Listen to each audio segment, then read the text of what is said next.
Olá, bom dia. Está começando Saúde e Algo Mais. E hoje um programa especial. Fevereiro é o mês roxo, uma campanha que chama a atenção para 3 doenças crônicas que afetam a vida de milhares de pessoas: o lúpus, a fibromialgia e o Alzheimer.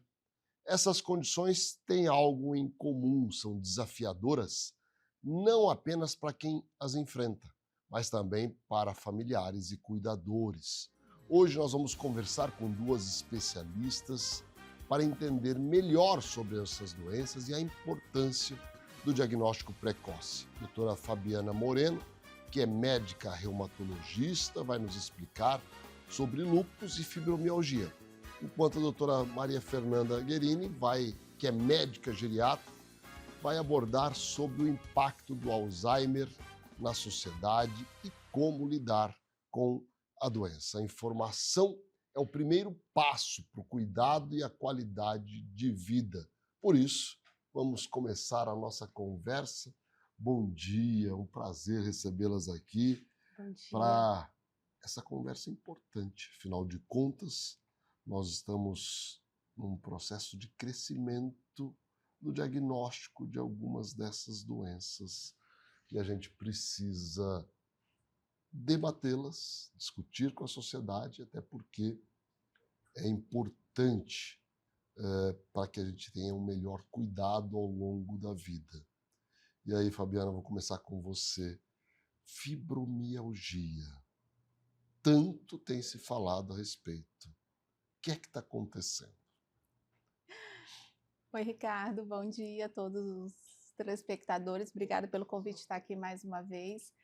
O que tem acontecido realmente é que, quando a gente fala de fibromialgia, a gente está falando de uma doença crônica que tem forte impacto a partir dos hábitos de vida, comportamentos, rotinas, e a partir de uma predisposição, claro, genética, mas isso influencia muito pouco a partir do momento que a gente entende que tem interação dos aspectos psicoemocionais. Esses são mais importantes. O aspecto psicoemocional, sociofamiliar e ambiental com os nossos hábitos e comportamentos é muito mais importante. Então, a partir do momento que a gente tem uma sociedade estressada, com baixo limiar de frustração, com dificuldade em conciliar todas as coisas, dificuldade até mesmo de estabelecer prioridades na sua rotina, isso sim tem impactado no desenvolvimento dessa dor crônica, que a fibromialgia é um dos tipos de dor crônica, né? E aí a gente ainda não tem observado aumento geral na incidência, fica em torno de 2 a 4% da população geral. Já é bastante. Já é bastante, exatamente, e tem se aumentado a sensibilidade do diagnóstico a partir dos critérios que a gente tem usado hoje. Que é um diagnóstico clínico. Sim, isso é importante, super né? importante a gente falar. A fibromialgia ela é uma doença, então, como eu falei, de amplificação dolorosa, é uma síndrome dolorosa crônica primária, onde tem uma desregulação das vias de modulação de dor, fazendo um aumento da sensibilização do sistema nervoso. Então, as pessoas com fibromialgia têm uma dor mais intensa, ela dura mais tempo e muitas vezes desencadeada por estímulos que nem causam dor, mas por elas terem essa desregulação das vias de dor, sim, impacta. E o diagnóstico é baseado nos sinais e nos sintomas que essas pessoas com fibromialgia têm. Vocês vão me perdoar, eu vou acabar falando um pouco mais de mulheres com fibromialgia, porque a prevalência é de 80% a 90%, mas os homens sintam, sim, o meu acolhimento, mas pode ser que escape. Então, além da dor crônica generalizada, as mulheres com fibromialgia experimentam outros sintomas. Então, fadiga, cansaço, exaustão extrema, alteração de memória, de concentração, sono que não descansa, depressão, ansiedade, dor de cabeça, dor abdominal. E o que a gente observa? Que esses podem ser sintomas de qualquer outras doenças. Verdade. Então, o clínico que vai dar esse teu diagnóstico de fibromialgia é um diagnóstico clínico. A gente usa uns critérios de pontuação desse índice de dor generalizada, da escala de gravidade de sintoma, baseado no Colégio Americano de Reumatologia, mas a fibro não é mais um diagnóstico de exclusão. tendo esses sinais e sintomas, você fecha o diagnóstico de fibromialgia e, através dos exames complementares, sangue, imagem, ultrassom, raio-x, tomografia, o que for preciso, ele vai avaliar se tem ou não outra condição clínica associada. Isso é muito importante. Os exames não determinam o diagnóstico de fibromialgia. O diagnóstico é clínico, mas é importante saber. Descartar outros problemas, coisas né? comuns, como anemia, deficiência de vitaminas, tireoide, né, hipotireoidismo, a própria depressão pode causar esses sintomas. E o tratamento da fibromialgia? Isso é extremamente complexo. Inclusive, é uma frustração dos dois lados, tanto dos médicos quanto dos pacientes com fibro, porque da parte médica a gente aprende que a gente trata a doença com remédio. E remédio na fibromialgia tem um papel muito pequeno. Ele faz uma modulação das vias de dor só pensando na parte química. Todo o resto da sintomatologia que envolve aspectos psicoemocionais, sociofamiliares e ambientais, o remédio tem muito pouca ação. Então, o tratamento, ele, além de ser multimodal, pegando vários aspectos, físico, psicoemocional, até espiritual, porque a gente é um ser transcendental e aí precisa dessas resiliências e desse desenvolvimento para as pessoas com fibro lidar com uma situação tão desafiadora, ele passa muito pela parte de terapia, principalmente a cognitivo-comportamental, de mudanças de estilos de vida, de hábitos de vida, então alimentação, suplementação, movimento, as conexões sociais. A gente tem um estudo de Harvard, né, desenvolvimento de Harvard, está aí há mais de 80 anos, né, acompanhando esses pacientes, onde o principal impacto de mortalidade, de felicidade e sensação de bem-estar são as conexões, são os relacionamentos sociais. Então a gente aborda tudo isso. Então, não só medicamento, então, estilo de vida é a base, alimentação, suplementação, movimento, relacionamentos, retirada dos tóxicos. E aqui é uma grande polêmica, principalmente com relação ao álcool, que dá aquela primeira sensação de que vai relaxar, né, vai ter uma diminuição de dor, mas para quem tem fibromialgia não existe dose segura de álcool. A Organização Mundial de Saúde tem aquele limite considerado tolerável, aceitável, moderado, mas para quem tem dor crônica não existe dose segura de álcool. Então, a gente tem que sim abordar todos esses aspectos para tratar a fibromialgia da forma correta. Muito bom. A gente vai fazer um intervalo, volta para falar com a Maria Fernanda sobre o Alzheimer. Tá bom? Fiquem com a gente.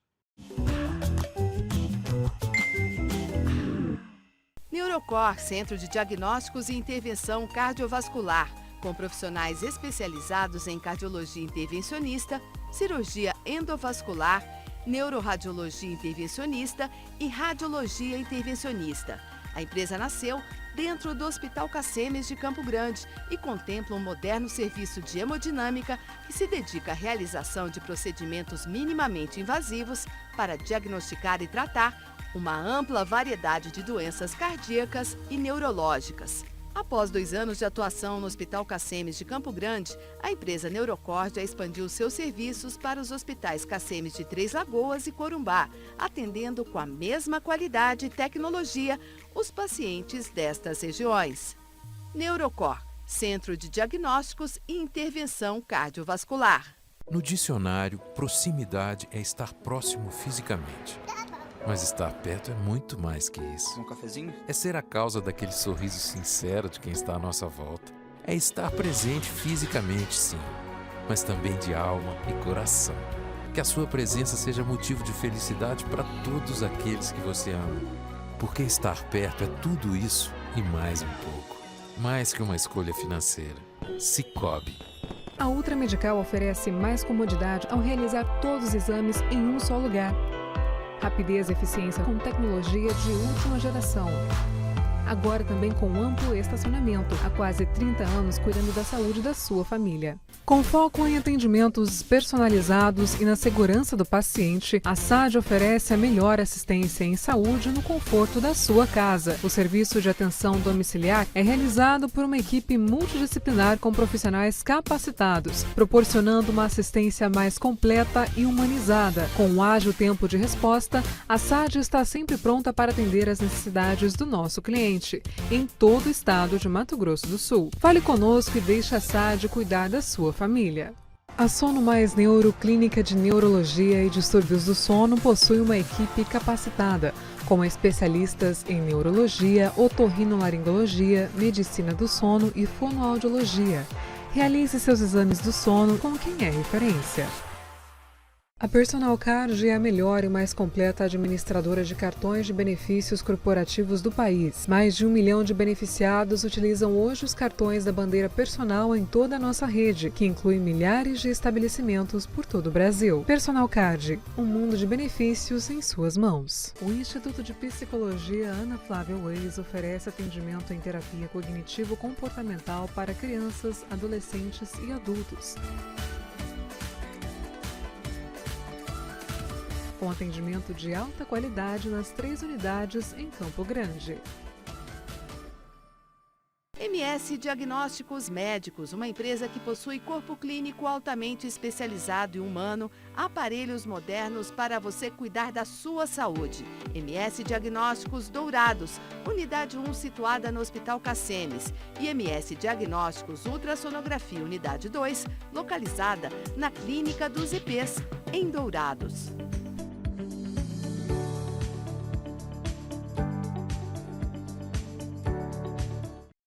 Ter uma boa visão é sinônimo de independência e qualidade de vida. Em cada canto do estado, a MS Visão oferece atendimento especializado, proporcionando a você o que há de mais moderno e tecnológico, com consultas, exames e cirurgias, sem perder a essência de cuidar do que é mais importante: você.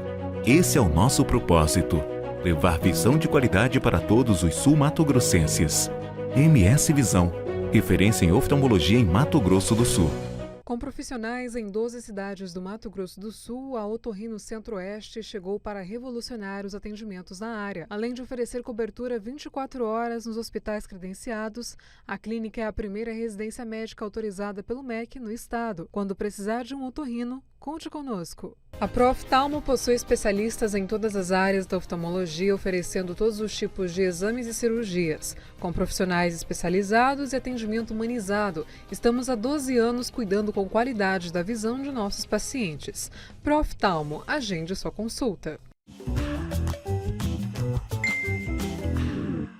Estamos de volta com Saúde e Algo Mais, hoje conversando com 2 médicas, doutora Fabiana, doutora Maria Fernanda, reumato e geriatra, sobre temas importantíssimos do Fevereiro Roxo. Agora a gente vai falar sobre o Alzheimer. Perfeito. Está aumentando o diagnóstico? Está mais Aumentou o preciso. diagnóstico ou aumentou mesmo o número de pacientes? Então, bom dia, né? Muito obrigada pelo convite para falar mais uma vez sobre, né, uma doença tão prevalente, tem um impacto Fato. tão grande, né, na nossa sociedade. E realmente a doença de Alzheimer está aumentando, porque a população está envelhecendo. O principal fator de risco, né, para desenvolver a demência por doença de Alzheimer está relacionado à idade, né? Nós temos alguns outros fatores de risco e muita Quais são coisa. esses fatores? Perfeito. Muitas pessoas, né, têm medo de herdar o Alzheimer, né? Mas cerca de 1% só dos casos estão relacionados à hereditariedade.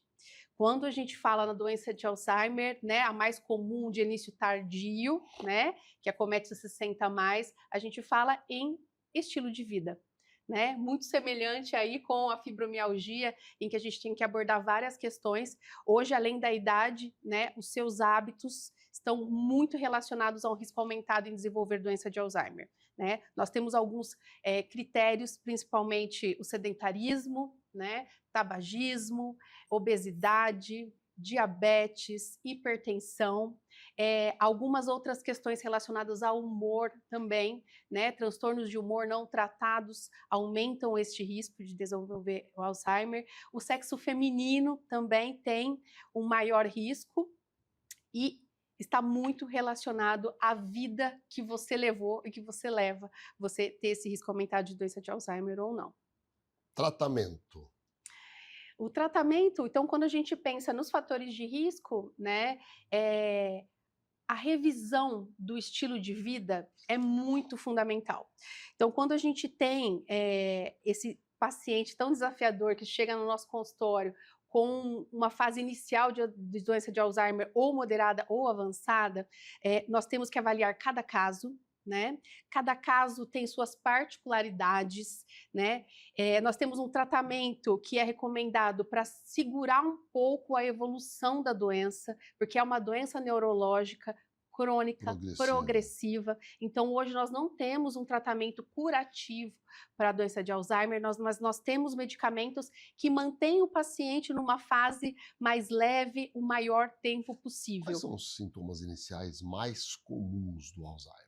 Perfeito. A doença de Alzheimer, ela acomete principalmente uma função cerebral, que é a memória. Tá? A memória não é tão simples assim, a gente tem a memória recente e a memória mais de longo prazo, e a doença de Alzheimer na fase inicial acomete a memória recente. Então é aquela memória para você guardar o que você fez ontem, as últimas atividades da sua semana, o que você tomou de café da manhã, né, para você poder guardar uma informação nova, depois que você foi no trabalho, você teve que fazer uma atividade nova. Esse tipo de memória, que a gente chama de memória de trabalho, né, que é a memória recente, que é acometida nas fases iniciais do Alzheimer. Então, aquela questão de você não lembrar coisas que aconteceram de forma muito recente. Mas como que você não lembra? Ou ficar repetindo muito algumas questões. Mas não fica só nessa questão da memória, é a mais comum, é a que a gente mais percebe, mas existem alguns quadros de doença de Alzheimer que podem abrir com dificuldades, por exemplo, de atividades do dia a dia, dificuldades para dirigir, por exemplo, alguma dificuldade para chegar em compromissos, linguagem até, a dificuldade de encontrar palavras. Então, acomete sim também outras regiões, não só de memória. Por isso que eu gosto muito de abordar esse assunto, porque eu ainda recebo pacientes muito tardiamente. Perfeito. E hoje, para a gente mudar um pouco uma doença crônica tão importante como essa, o diagnóstico precoce, para até se encontrar novos tratamentos, é importante. Então, a gente tem que estar atento a pequenas modificações do dia a dia do paciente com mais de 60 anos. Existem atividades de estímulo cerebral que podem ajudar no retardo da evolução da doença? Enfatizo mais uma vez que o estilo de vida tem que ser mudado, né? Então, assim, atividade física, no geral, ajuda muito. E existem, sim, algumas atividades de estímulo cerebral. A gente tem algumas empresas hoje que trabalham com isso, e está muito relacionado a atividades de repetição, atividades de manter esse paciente ativo, porque a primeira coisa que acontece quando surge a dificuldade em memorizar algumas questões é o paciente não querer fazer mais as coisas. Entendi. Porque ele fica desconfortável. Claro. Então é através da repetição, da rotina, você fazer a mesma atividade várias vezes e encontrar outros canais, né, cerebrais, outros caminhos que não sejam só pela memória, para você aprender coisas novas. Então, existe sim hoje terapias cognitivas, né, que valem sim a pena, desde o início até as fases mais avançadas, você aplicar nesses pacientes com doença de Alzheimer. Além da questão do estilo de vida, quais são as perspectivas futuras para o tratamento do Alzheimer? Então, a conscientização, então, é cada vez a gente perceber essa dificuldade o mais precoce possível e você buscar, né, o atendimento médico especializado. Então, quando eu falo perda de memória normal, não. Sempre investigue. Por quê?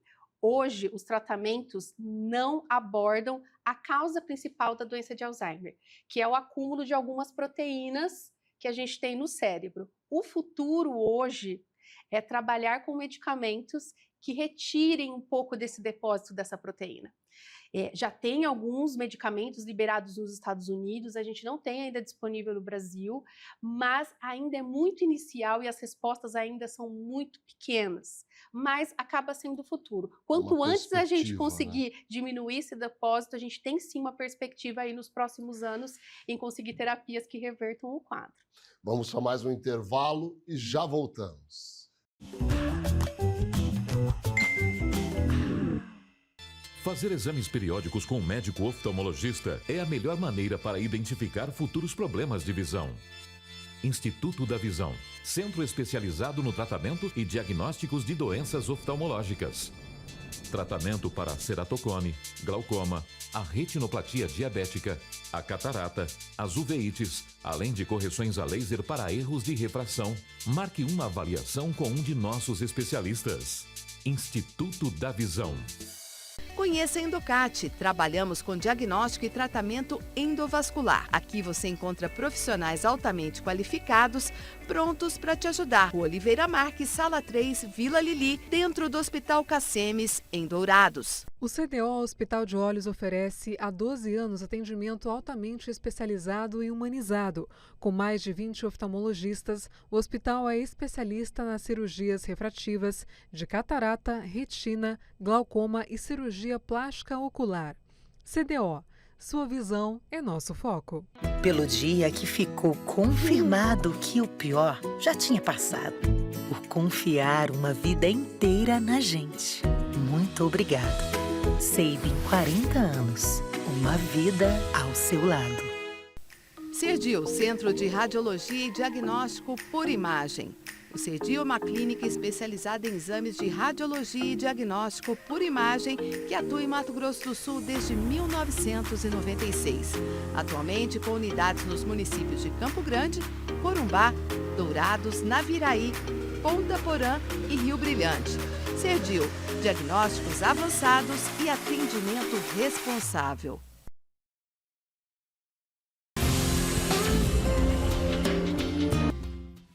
Estrutura preparada para acolher. Um ambiente humanizado influencia de forma positiva o tratamento. Este é o conceito que a Oncovita propõe para estreitar as relações entre profissionais de saúde e pacientes, sempre respeitando as características de cada um, aumentando as chances de cura e melhorando a qualidade de vida das pessoas. Para isso, contamos com uma equipe médica altamente qualificada que atua nas áreas de oncologia, hematologia, clínica da dor, oncogenética, psiquiatria, psicologia, urologia, mastologia, fisiatria e saúde do idoso. Plantão 24 horas com escalas de médicos acionados por telefone. Oncovita 24 horas atende, trata e acolhe o paciente oncológico. No dicionário, proximidade é estar próximo fisicamente. Mas estar perto é muito mais que isso. Um cafezinho? É ser a causa daquele sorriso sincero de quem está à nossa volta. É estar presente fisicamente, sim, mas também de alma e coração. Que a sua presença seja motivo de felicidade para todos aqueles que você ama. Porque estar perto é tudo isso e mais um pouco. Mais que uma escolha financeira. Sicoob. Com um time de médicos anestesistas altamente gabaritados e excelente padrão de qualidade, o ASA Anestesia traz há 11 anos mais qualidade aos pacientes e mais segurança para as equipes médicas.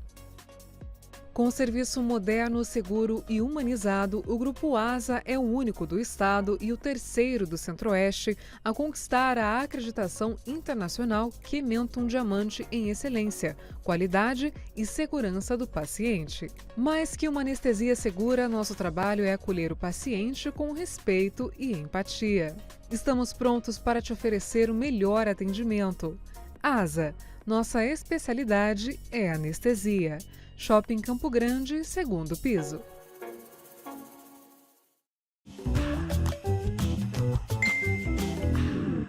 Estamos de volta com Saúde e Algo Mais, hoje conversando sobre o Fevereiro Roxo, que trata da conscientização sobre fibromialgia, lúpus e Alzheimer. Para isso a gente está recebendo a doutora Fabiana, a doutora Maria Fernanda, reumato e geriatra.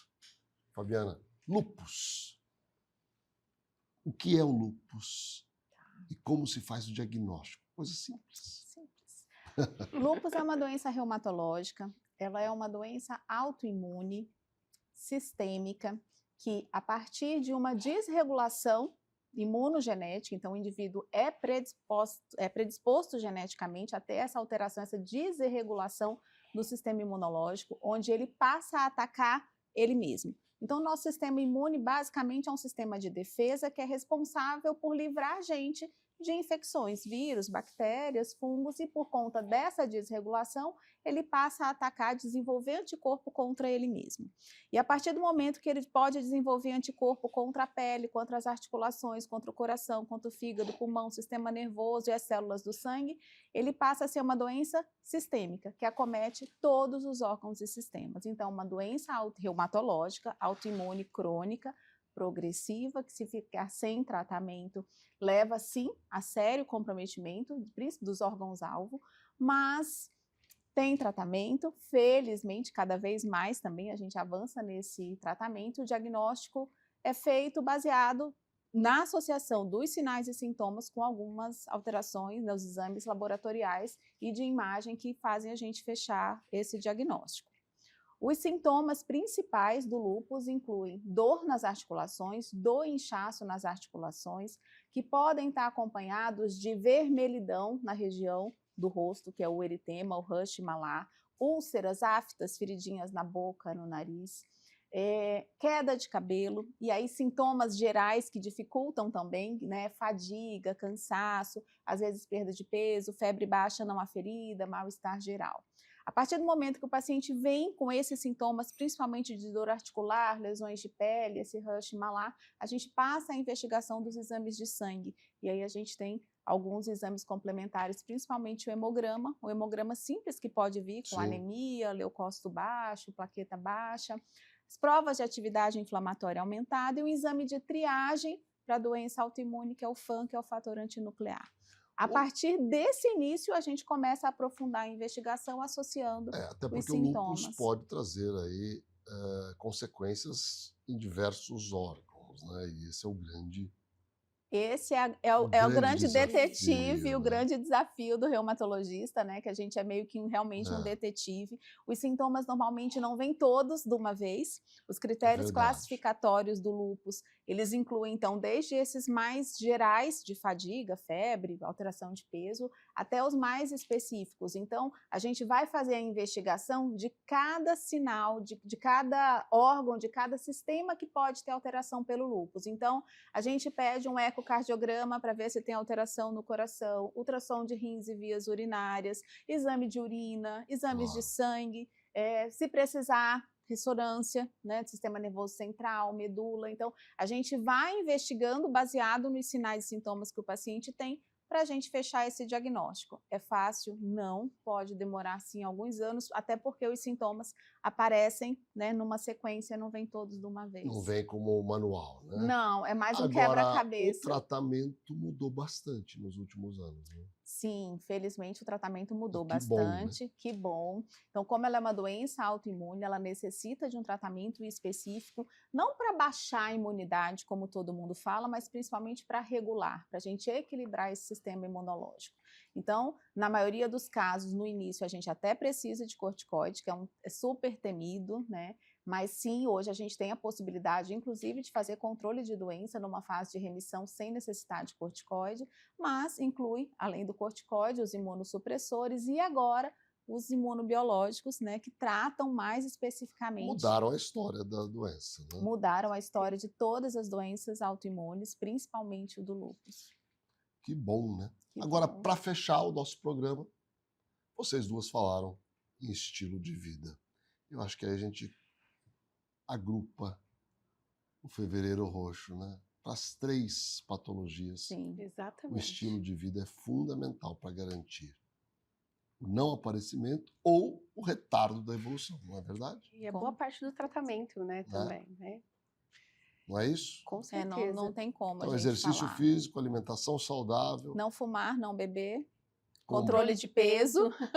espiritualidade ajuda. Com certeza, Muito. com certeza. Principalmente quando a gente fala em envelhecimento, bem-estar, longevidade, um dos pilares é a espiritualidade, o convívio social, que Muito ela importante, comentou, né, como é Relações de importante amizades, né? em doenças, em dores crônicas, isso é fundamental para o tratamento e para o sucesso do tratamento. Né? Muito obrigado por vocês Obrigada. estarem aqui com a gente. Prometo que vou chamá-las para falar com mais detalhes sobre cada uma dessas. A gente fica sempre à patologias, disposição, é um prazer né? estar aqui. Muito Eu- obrigada mais uma vez. Sucesso no ano de 2025 para vocês. Para tá bom? todos nós. Obrigada. E obrigado a vocês que nos acompanham todos os dias aqui na TV MS Record, nesse objetivo que temos de levar conhecimento, informação que ajudam a melhorar a nossa vida. Um grande abraço a todos vocês.